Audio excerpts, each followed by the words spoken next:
নমস্কার, good morning, welcome back to my channel. আশা করছি তোমরা সবাই ভালো আছো। আমরাও ভালো আছি। তোমাদের সকলকে নতুন আরেকটি ব্লগে স্বাগত জানাচ্ছি। সকালবেলায় এখন দেখো মিষ্টু আর গোপালের জন্য টিফিন রেডি করছি আমি, ওরা স্কুলে যাবে। তো আজকে টিফিনে আমি বানিয়ে দিচ্ছি দেখো এরকম প্লেন রুটির মধ্যে একটুখানি চকো ক্রাঞ্চ দিয়ে রোল করে দেবো। দু রকমের দেবো, মানে একটা এরকম মিষ্টি টাইপের দেবো আর একটা চিজ দিয়ে দেবো। তো এখানে প্লেন রুটির মধ্যে একটুখানি চকো ক্রাঞ্চ দিয়ে ভালো করে ছড়িয়ে দিলাম, দিয়ে তারপরে রোল করে এটা কাট করেও দেওয়া যায় বা প্লেন এরকম লম্বা টাইপেরও দিয়ে দেওয়া যায়। তো আমি এটা এমনি প্লেন দিয়ে দেবো, আর বাকি যেটা চিজ দিয়ে বানাবো ওটাকে মাঝখান থেকে মানে ভাগ করে দেবো, তাহলে দুটো দুরকম বোঝা যাবে। আর এখানে দুজনাকে একই টিফিনই দিচ্ছি কিন্তু, আর সাথে ফল দিয়ে দেবো। তো আমি যখন ভিডিওটা এডিট করছি একটু পাশ থেকে সাউন্ড আসতে পারে, তার কারণ আমাদের বাড়ির কাছে একটা কীর্তনের মতো আয়োজন করা হয়েছে, তো সেই কারণেই। আর আজকে সারাদিনে আমি এতটাই ব্যস্ত ছিলাম যে এমনি আর এডিট করার টাইম পাইনি, যার জন্যই আমার এডিট করতে করতে হয়ে গেল সন্ধে। তো যাই হোক, দেখো এখানে আমি আরেকটা রুটির মধ্যে এরকম করে চিজটাকে গ্রেট করে নিচ্ছি, বেশ ভালো মতো ছড়িয়ে দিলাম, দিয়ে এই কয়েক ফোঁটা একটুখানি ওই no garlic no onion sauce যেটা কিষানের সেটা দিয়ে দিলাম, দিয়ে এবার রোল করে দেবো। সিম্পল, আর কিচ্ছু দিতে লাগবে না। তোমরা চাইলে এর মধ্যে আরও কিছু অ্যাড করতে পারো, শশা কুচি, কিন্তু শশা ঘরে ফুরিয়ে গেছে, মানে শশা ছিল না, তার জন্য দিতে পারলাম না। নাহলে শশা কুচি দিলে অসুবিধা হয় না, ওরা খেয়েই নেবে। তো ওই কারণেই প্লেন চিজ রোল বানিয়ে দিলাম, নতুনত্ব তো, এটা কিন্তু বেশ ভালোই লাগে খেতে। তো ওরাও বেশ ভালোই খেয়েছে, দুটো দুরকম রইলো আর কি। তো এবারে এটাকে কাট করে দেব। আর ওরা স্কুলে যাওয়ার সময় কিন্তু এরকম একটা রুটি খেয়ে যাচ্ছে, তো রুটির মধ্যে আমি একটুখানি চকো ক্রাঞ্চ স্প্রেড করে দিচ্ছি। তো এটাই ওরা খেয়ে যাবে, মানে দুজনার আর কি দুটো, মানে এক একজনের একটা করে। তো তারপরে ওদেরকে এখন যাব রেডি করাবো। আর আমাকেও কিন্তু রেডি হয়ে নিতে হবে, তার কারণ আমাকেই যেতে হবে ওদেরকে স্কুলে দিয়ে আসতে। তো আজকে কিন্তু ঘুম থেকে আমি অনেকটাই তাড়াতাড়ি উঠেছিলাম। ইদানিং আমি অনেকটাই আগে উঠে পড়ার চেষ্টা করি, তার কারণ হচ্ছে একটু চেষ্টা করি যাতে ভিডিওটা আমি সকালে একদম ভোরে ভোরে এডিট করতে পারি, তাহলে আমাকে রাত জেগে এডিট করতে হয় না। রাত জেগে এডিট করলে খুব কষ্ট হয়, পুরোটা এডিট হয়ও না, সেই পড়ে থাকে, হয়তো ঘুমিয়ে পড়ি।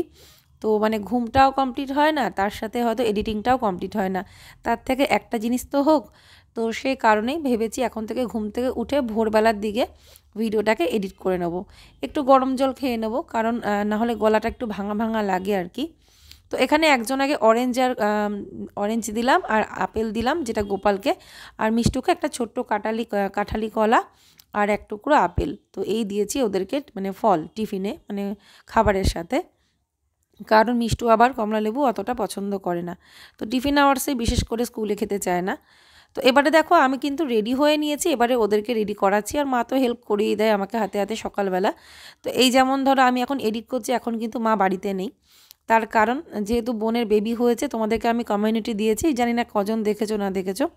তো কমিউনিটি দিয়েছি যে আমি ভিডিওটা যেই কারণে দিতে পারলাম না, আমি তোমাদের বলেছিলাম যে 3টে থেকে 3:30-এর মধ্যে ভিডিও দেব, কিন্তু ওই বুঝতেই পারছো মা বাড়িতে নেই, মানে ঠাকুর সেবা 3 বেলা, তো সেটা সব সামলানো, ওপরটা পুরো এখন আমি সামলাচ্ছি, সাথে তো নিচের সমস্ত কাজ আছেই, প্লাস ওদের পড়াশোনা আছে। তার তার মধ্যে হাজব্যান্ড ইদানিং দুদিন এতটাই ব্যস্ত, ও বাড়িতে থাকতে পারছে না, মানে আস্তে আস্তে ওর হয়তো রাত হয়ে যাচ্ছে। তো সেই কারণেই বলতে পারো যে আমার উপরে এতটাই চাপ এসে গেছে, সামলাতে গিয়ে হিমশিম খাচ্ছি, সে জন্য নিজের কাজটা আমি একটু গুছিয়ে উঠতে পারছি না, এই 1-2 দিন একটু অসুবিধা হবে, তারপরে তোমাদেরকে একদম টাইমলি যেরকম বলেছি সেই রকমই ভিডিও দেবো। তো ওরা কিন্তু রেডি, এই দেখো মা ওদের খাইয়ে দিচ্ছে। তো এবারে আমিও চলো রেডি হয়ে নিই, আমি তো রেডি আছি, চুলটা একটু আঁচড়ে নেবো, কোনোরকম চুলটা গোটাবো আর মাফলারটা জড়িয়ে নেব, ব্যাস। আর এই সময়টা এতটাই তাড়াহুড়ো পড়ে যায়, তো এক এক সময় তো এরকম হয় যে আমি ওদেরকে হয়তো জুতোটা পরাচ্ছি, মাকে বলি তুমি গিয়ে টোটোটা দাঁড় করাও, তো এইরকমও দেরি হয় আর কি। দেরি ঠিক বলবো না, মানে টেনশন হয়ে যায় যে দেরি না হয়ে যায়। তো চলো ওদেরকে স্কুলে দিয়ে এসে কথা বলছি। সো ফ্রেন্ডস, এই বাড়ি আসলাম ওদেরকে স্কুলে দিয়ে। তো ওরা রোজ তিলক পরে স্কুলে যায়, তো আজকে মা তিলক পরাতে ভুলে গেছে, তাই মা বলেই যাচ্ছে সমানে আনো কিছু হবে না, কোনোদিন এরকম ভুল হয় না, তো আজকে তিলকটা পরাতে ভুলে গেছে। আর যেই টোটোতে গেছে ওই টোটোতে যে একটা স্টুডেন্ট ছিল তার কপালে তিলকটা দেখে মার মনে পড়েছে, যখন টোটোতে উঠছে তখন আমার মনে পড়েছে। তো কিছু হবে না, সে ভুল হতেই পারে। তো এখন আসলাম বাড়িতে, এসেছি, এখন আমি যাচ্ছি খাবার করব, রুটি করে নেবো আর চা করব। আর বোনও উঠে গেছে দেখলাম, ওর মেয়েও উঠে গেছে। তো এখন চলো ঘরের কাজগুলোও করব, আর সবার আগে খেয়ে নিই, খুব খিদে পেয়েছে, কথাবার্তা বলতেও ইচ্ছা করছে না। ভীষণ ক্লান্তি আসছে, আগে খেয়ে নিই, খেয়ে দিয়ে নিয়ে মানে এনার্জি পাচ্ছি না আর কি।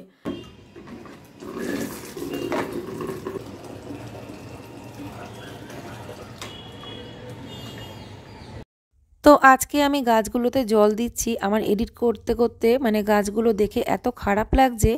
তো জানো তো, হনুমান এসে আমার এই যে গাছে জল দিচ্ছি, এই যে হলুদ রঙের যে ফুলগুলো ফুটেছে গাঁদা ফুলের মতো দেখতে, মানে এই গাছটার নামটা আমার মনেই থাকে না। তো সব ফুলগুলো হনুমানে খেয়ে গেছে, মানে ভাবা যায় ফুল খেয়ে চলে যাচ্ছে। সকালবেলায় বৌদি আমাকে বলছিল যে এখানে গাছ রেখেছো, গাঁদা ফুল কিন্তু হনুমানে খেয়ে নেয়, হনুমানে নষ্ট করে দেয়। মানে কথাটা বলেও দেরি নেই, তার মানে কয়েক ঘন্টার মধ্যে, ধরো তার 1-2 ঘন্টার মধ্যেই কোন সময় যে হনুমান এসে আমার এই গাছটাকে পুরো উপড়ে দিয়ে গেছে। এই যে কি সুন্দরভাবে ঝাঁকড়া দিয়ে গাছটা হয়েছে, ফুলগুলো কি সুন্দর ফুটছিল, তোমাদেরকে একটু দেখাতেও পারলাম না, এমনই আমার কপাল। তো গাছগুলো একটু জল দিয়ে দিলাম। তো এই যে গাছগুলো একটু মুরঝে গেছিলো একটুখানি সোজা হচ্ছে, আর এখনও ওই দুটো পুরোপুরি ভালোভাবে কিন্তু সোজা হয়নি। তো যাই হোক, হয়ে যাবে আস্তে আস্তে। এখন সুন্দর লাগছে দেখতে মোটামুটি, গাছগুলো নিয়ে খুব চিন্তা হয়ে গেছিলো। তো যাই হোক, এখন চলো নিচে যাই, চাটা নামাই। সকালবেলা একদম সকালে আর জল দিতে পারিনি, ওদেরকে স্কুলে দিয়ে এসে তারপর ছাদে আসলাম। এখন এমনকি জামা কাপড়টাও আমার নিচে রয়েছে, নিচে মেলেছি, ছাদে এসে মেলতে পারিনি। তো গাছগুলো ওরকম হয়ে গেছে বলে দুঃখ করছিলাম, তার জন্য আমার হাজব্যান্ড বলেছে তোমার চিন্তা নেই, আমি তোমাকে আবার গাছ এনে দেবো, বা তুমি নিজে গিয়ে দেখে নিও, কোনো অসুবিধা নেই, কী আর করা যাবে, আমি নেট লাগিয়ে দেবো। তো ও বলেছে নেট লাগিয়ে দেবে। তোমাদেরকে যখন ভিডিওতে যে তোমরা দেখলে ওই ফুলগুলো কিন্তু একটাও আর নেই, সব হনুমানে খেয়ে গেছে। মানে এত রাগ উঠছিল না, মানে এতটাই খারাপ লাগছিল। তো যাই হোক, দেখি আরও কটা গাছ এনে সাজিয়ে নিই, তারপরে তোমাদের দেখাবো। আমার নিজেরই কষ্ট লাগছে। হ্যাঁ, চন্দ্রমল্লিকাগুলো কিন্তু ধরেনি। তো এখানে এবারে দেখো আমি রুটি করে নিচ্ছি, গরম গরম কটা রুটি। আর বোন আছে, ছোট বোন আছে, ও চলে যাবে আর কি। ও রয়েছে কেন, দুদিন, যেহেতু মা এই একদিন পরেই তো মা চলে যাবে একেবারে, ধরে রাখো 20-22 দিনের জন্য মেজো বোনের বাড়িতে। যেহেতু ওর বেবি হয়েছে সি সেকশন ডেলিভারি, তো জানোই তো কোনো কাজ ঠিকমতো করতে পারবে না। ওকে দেখাশোনার জন্যই একজনের দরকার, আর বেবি দেখাশোনার জন্য একজনের সবসময় থাকা দরকার। যখন ওর প্রথম বেবি হয়েছিল তখন তো এখানেই ছিল, মানে ধরে রাখো 1 মাস মতো এখানেই ছিল, 1 মাস পরে বাড়ি গেছিলো। তো কিন্তু এখন তো সেটা সম্ভব না, যেহেতু বড় ছেলে বড়, ওর পড়াশোনা আছে, বাড়িতে 2জন টিচার পড়াতে আসে। তো ওই কারণেই আর কি সম্ভব না যে এখন এখানে এসে থাকবে, সেটা আর হলো না। তো সেই কারণে মাকে উল্টো যেতে হলো এবার। তো সেই জন্য মা গিয়ে এখন থাকবে, মানে এখন তো রয়েছে নার্সিংহোমে। তো সেখান থেকে যখন বাড়ি যাবে তো ওখানে গিয়েও মাকেই থাকতে হবে, মানে মা গেছে এখন ধরে রাখো ওই 20-22 দিনের জন্য। তো সেই কারণেই মা 2 দিন আছে বলে ও রয়েছে, নাহলে ও চলে যেত। এমনিতে কথা ছিল পরে আসবে, তো এসেছে, 2 দিন ঘুরে গেল আর কি। আর এখানে ছানাটা আগের দিন এনেছিল, তো তারপরে ছানাটা চিনি দিয়ে রেডি করে নিয়েছি রুটি দিয়ে খাওয়ার জন্য। তো আজকে আর রুটির সাথে কিছু করলামই না, মানে এদিকে আমরা খেলাম রুটি দিয়ে ছানা দিয়ে, আর ওদিকে মিষ্টু গোপালে টিফিনে দিলাম তো দেখলেই। আর ওরা কিন্তু আগের দিন রাতে ছানা খেয়ে নিয়েছিল, ওদের খাইয়ে দিয়েছিলাম। আর আমার হাজব্যান্ডও খেয়ে নিয়েছিল, মানে আমাদের ভাগের ছানাটা রয়েছে দেখো এখন খাওয়ার জন্য, এটা বোনকে দিচ্ছি, বোনের মেয়ের জন্য, বোনের জন্য। তারপরে খাওয়া দাওয়া সেরে, আর আমি ছানা খাইনি, মাকে দিয়েছিলাম। খাওয়া দাওয়া সেরে তারপরে এই যে চলে এসেছি এবারে বেডরুমে। তো বেডরুমটা আজকে একটু ঠিকঠাক গুছিয়ে নেব। আজকে জামা কাপড়ের ড্রয়ারটা খুব ভালো করে গোছাবো, সেটা তোমাদের সাথে শেয়ার করব, যে আমি কিভাবে জামা কাপড় রাখি ভাগে ভাগে, আর কিভাবে রাখলে সুবিধে হয়। তো সেগুলো সবটাই আজকে তোমাদের সাথে শেয়ার করব। তার সাথে যে অর্গানাইজারগুলো কিনে এনেছি সেগুলো তো টুকটাক ঘরে মানে সুন্দর সাজিয়ে গুছিয়ে নিচ্ছি আর কি। আর ঘরের সমস্ত জিনিসগুলো কিন্তু সুন্দর করে অর্গানাইজ করে রাখতে কার না ভালো লাগে। তো এখানে এই যে বোনকে বলছিলাম, গাছগুলো দেখাচ্ছিলাম, তখনইও বলল ওদের বাড়িতে 4-5টা গোলাপ গাছ, মানে 4-5 রকমের কালারের এনেছিল ওর হাজব্যান্ড। তো সেই তার মধ্যেই গোলাপ গাছ ভেঙে দিয়ে গেছে হনুমানে, সেটাই ও বলছিল। তো আমিও ভাবছিলাম আনবো গোলাপ গাছ, এখন দেখি যেগুলো হনুমানে ধরবে না, মানে সেই গাছগুলো আমাকে আনতে হবে। মানে কে পাহারা দেবে বলো, ছাদে এসে এসে কিছু একটা ব্যবস্থা করতে হবে। ওই নেট লাগিয়ে দেবে, ওটাই সবথেকে বেস্ট। তো এবারে আমি দেখো এই অর্গানাইজার যে ড্রয়ারটা, এটাকে আমি আজকে মুছে পরিষ্কার করছি। তো আমি মাসে একবার করে না এরকম পুরো ড্রয়ারের সব কটা এরকম খুলে ভালো করে মুছে আবার নতুন করে সেট করে দিই, কারণ এই কোনায় কানায় না ভালোই ধুলো জমে। তো ওই কারণেই আমি সব কটা এরকম বার করে ফেলি, বার করে তারপরে ভালো করে মুছে পরিষ্কার করে সুন্দর করে গুছিয়ে আবার রেখে দিই আর কি। এই দেখো এই কোনাগুলোতে না ধুলো জমে, এই যে এখন আমি পরিষ্কার করছি, তো তো এই সমস্ত জায়গাগুলো। আর এমনিতে তো হোয়াইট কালার না, ধুলো পড়লে পুরো দেখা যায়, বোঝা যায়। আর না হলে জামা কাপড়েও তো ধুলো আসবে, তাই না, খোলা বন্ধ করার সময়। তো তারপরে দেখো আমি কিভাবে জামা কাপড়গুলো গুছিয়ে রাখি। এইভাবে যদি জামা কাপড় গুছিয়ে রাখা যায়, সত্যি কথা বলছি, মানে অল্প জায়গায় প্রচুর জামা কাপড় ধরে যাবে। আর ব্যবহার করতে গেলে একটার জন্য আরেকটা কিন্তু এলোমেলো হয় না। যেমন এখানে আমি ভাগে ভাগে জামা কাপড় রাখি।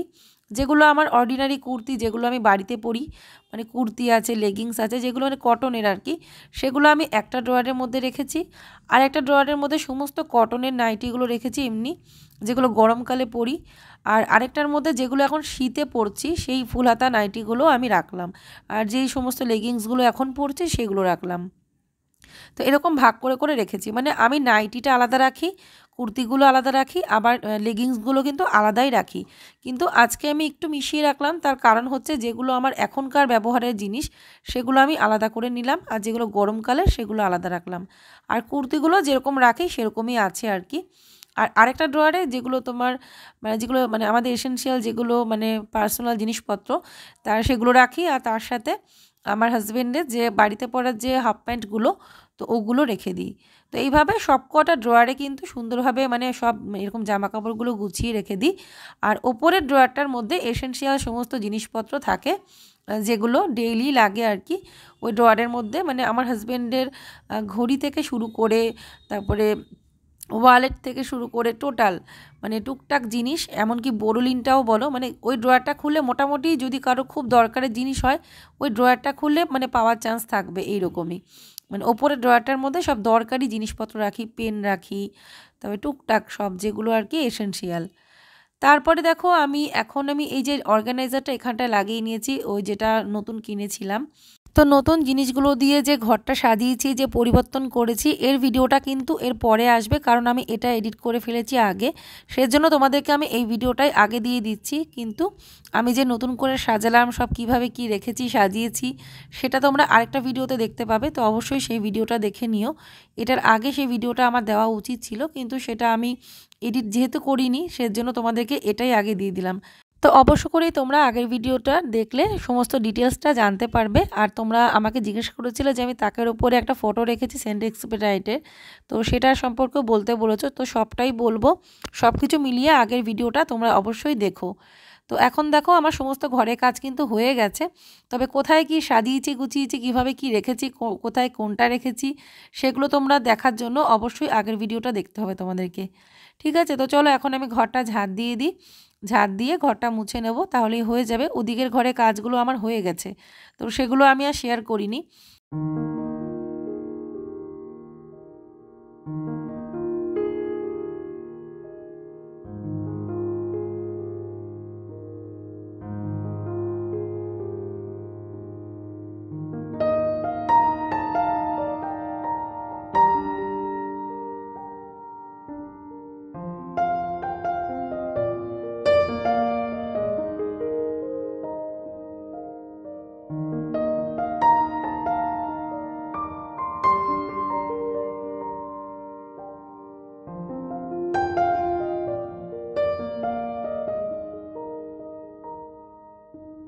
তো এবারে আমি চলে আসলাম রান্নাঘরে। রান্নাঘরে এসে কিছু বাসন যেগুলো আগের ছিল শুকনো বাসন, সেগুলো তুলে নিলাম, কারণ বাস্কেটটা আমি ফাঁকা করলাম।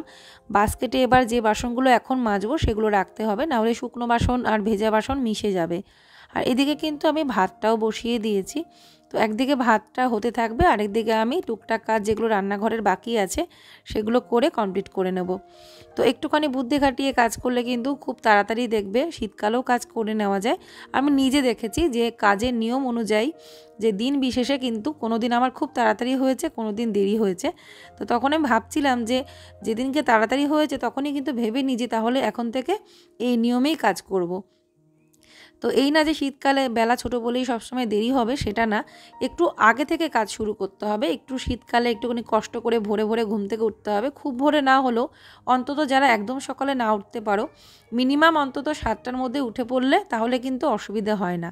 হ্যাঁ, এটা ঠিক যে সকাল সকাল ঘুম থেকে উঠলে, ভোরে ভোরে উঠলে, তাতে কি হয় যে কাজের জন্য আমরা প্রচুর সময়টা পাই। তাতে কি হয় অল্প সময়ের মধ্যে কাজগুলো হয়ে যায় সকাল সকাল। তাহলে বেলার দিকে আর কোনো চাপ টেনশন তাড়াহুড়ো থাকে না। নিজের জন্য অনেকটা সময় পাওয়া যায়, নিজেকেও একটু সময় দেওয়া যায়। সেই কারণেই একটু কষ্ট করে যদি ভোরবেলায় উঠে পড়া যায় তাহলে কিন্তু সংসারের কাজগুলো অনেক সহজভাবে ঠান্ডা মাথায় করে নেওয়া যায়। এটা একদমই সত্যি কথা। তো যাই হোক, আমি তো ভেবেছি এখন থেকে একদম সূর্য অস্তের আগে, মানে সূর্য অস্ত না সরি, সূর্য উদয়ের আগে একটু ঘুম থেকে ওঠার চেষ্টা করব। শীত হলে শীত, তো অনেক কিছুই প্ল্যানিং করেছি, দেখি কতদূর কী করতে পারি সেগুলো অবশ্যই তোমাদের সাথে শেয়ার করব। তো উদ্যোগ না নিলে, চেষ্টা না করলে, কষ্ট না করলে কোনো কিছুই হয় না। তবে হ্যাঁ, এখন দেখো আমি যেমন কাজ করতে করতে কখনো ঠান্ডা লাগছে, কখনো গরম লাগছে।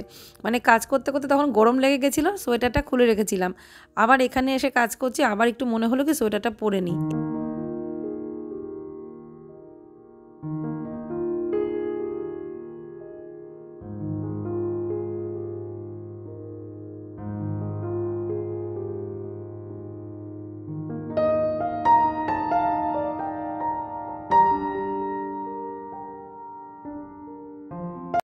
তো ভাত তো হয়ে গেছে, এবারে আমি করছি বিনস দিয়ে আলু দিয়ে তরকারি, আর এর মধ্যে টমেটো দেবো। এই তরকারিটা বিশেষ করে আমার একটা প্রিয় তরকারি, আমার এত ভালো লাগে, মানে বিশ্বাস করবে না। এরকম বিনস দিয়ে আলু দিয়ে টমেটো দিয়ে একটু ঝাল ঝাল করতে হবে। তো এটা শুকনোও করা যায়, মাখা মাখাও করা যায়, চাইলে একটু ঝোলঝোলও করা যায়। দেখো ভাতের ফ্যানটা ঝরাতে দিয়েছি, আর এখানে ডালটা সেদ্ধ করে রেখেছি, ফোড়ন দেব। আর বাসন তো মাজা হয়েই গেল। আর এখানে দেখো এই যে কচুগুলো ছাড়িয়ে নিয়েছি, এগুলো কিন্তু নারকলি কচু, কোনো গলা ধরবে না, ওটা পাতুরি করব, ঘষে নিয়ে কড়াইতেই পাতুরিটা করব। তো এই দেখো ভালো করে এবারে কষিয়ে নিলাম, বিনস দিয়ে আলু দিয়ে টমেটো দিয়ে জিরে বাটা, আদা বাটা, কাঁচা লঙ্কা চেরা সব দিয়ে একদম ভালো করে তরকারিটা কষাবো, একটু হালকা তেল তেল করে। তারপরে এর মধ্যে জল দিয়ে দেবো। তো আমি মাখা মাখা করেছিলাম, একেবারে পাতলাও করিনি, আবার একবারে শুকনোও করিনি। এটা ডালের সাথে শুকনো শুকনো খেতে খুব ভালো লাগে। তো হয়ে গেল তরকারি, ঠাকুরের জন্য দিয়ে দিয়েছিলাম। তারপরে ডালটায় ফোড়ন দিয়ে নিলাম। ডালে আজকে একটুখানি মটরশুঁটি দিয়েছি, মটরশুঁটি দিয়ে মুগ ডাল করেছি। আর তারপরেই পাতুরিটা বানাবো। এখন পাতুরিটা বানানোর জন্য কচুটাকে দেখো আমি এইরকম করে ঘষে নিয়েছি। তো এইভাবে ঘষে নিয়ে না কচু পাতুরি খুব ভালো হয়। ঘষে নিয়ে তারপরে এর মধ্যে যা যা মেশানোর ওগুলো মিশিয়ে দেবো। মিশিয়ে দিয়ে ভালো করে মেখে তেলের মধ্যে উল্টি পাল্টি একটু টাইম লাগবে, পাতুরিটা করে নিতে হবে। তো এভাবে ঘষে নিয়ে অনেক সময় যদি মনে করো যে একটু জলটা ফেলে দেবে, সেটা ফেলতে পারো, কিন্তু এই কচুতে কোনো জল ফেলতে হবে না। কারণ কচুর মধ্যে যে একটা মানে ভেজা ভেজা ভাব থাকবে, তার মধ্যেই কিন্তু কচুটা সেদ্ধ হবে, রান্নাটা হবে। তো এখানে লঙ্কার গুঁড়ো, কাঁচা লঙ্কা কুচি, তারপরে হলুদ গুঁড়ো, একটু হিং, তারপরে একটু কাঁচা সর্ষের তেল সব দিয়ে ভালো করে মাখিয়ে নিচ্ছি। এর মধ্যে তোমরা চাইলে ধনে পাতাও দিতে পারো। তো ধনে পাতাটা না আমি এতটাই কানা হয়ে গেছিলাম, আমি জানি আমি ফ্রিজে ধনেপাতা রেখেছি, কিন্তু আমি তখন ওই মুহূর্তে খুঁজেই পেলাম না যে কোন বক্সটায় রেখেছি, অথচ যে বক্সে রেখেছি ওটা সামনেই ছিল, ওটা আমি খুলে দেখিইনি। তো যাই হোক, এই হচ্ছে ব্যাপার। পরের দিনকে আমি সেটা পেলাম, দিয়ে সেটা দিয়ে অন্য কিছু রান্না করলাম, মানে এই সময়টা পেলাম না যখন আমার দরকারটা ছিল। তো যাই হোক, এমনিও খারাপ হয়নি, খুব ভালো হয়েছিল। এইভাবে তোমরা বানাতে পারো, চাইলে এর মধ্যে টমেটো কুচি দিতে পারো। তো এরকম করে উল্টিয়ে পাল্টিয়ে ঢাকা দিয়ে রাখতে হবে, মাঝে মাঝে একটু নাড়াচাড়া দিয়ে শুকোতে শুকোতে পাতুরিটা মানে হয়ে যাবে। আর এটা খুব ভালো লাগে। এটা তোমরা চাইলে কলা পাতার মধ্যে করতে পারো, এর মধ্যে ডাল বাটাও দেওয়া যায়। তো এই যে বোনকে খেতে দিয়ে দিয়েছি, ওদিকে ওদেরও খাওয়া দাওয়া হয়ে গেছে। তো এখন ভিডিওটা আমি এন্ড করে দেব। আর আমারও সমস্ত কাজ কমপ্লিট, সব কিছু সেরে এখন আমিও খেতে বসবো, মানে খেতে বসবো, সব কিছু সারা হয়ে গেছে। তো বোনকে বলছিলাম কেমন হয়েছে বল, দিও বলছে খুব ভালো হয়েছে। তো ভিডিওটা আজকে এই পর্যন্তই, সবাই ভালো থেকো, রাধে রাধে।